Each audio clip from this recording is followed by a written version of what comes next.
প্রিয় দেশবাসী, আসসালামু আলাইকুম। গত কিছুদিন ধরেই বা গত কয়েক মাস ধরেই দেশের ভিতরে একটা অস্থিরতা বিরাজ করছে।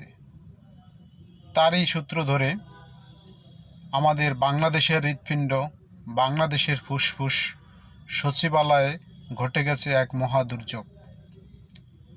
রাতের আঁধারে কে বা কারা আগুন দিয়েছে এই সচিবালয়কে শেষ করে দেওয়ার জন্য। আমার প্রশ্ন হচ্ছে, 5ই আগস্টের পর থেকেই, অর্থাৎ শেখ হাসিনার পতনের পর থেকেই সমন্বয়করা এবং বিভিন্ন গোয়েন্দা বাহিনীর প্রধান, বিভিন্ন গোয়েন্দা সংস্থা, পুলিশ, বিডিআর সেটা নিরাপত্তার দায়িত্ব আছে এবং সেখানে আছে সিসি ক্যামেরা, আছে নাইট ভিশন ক্যামেরা।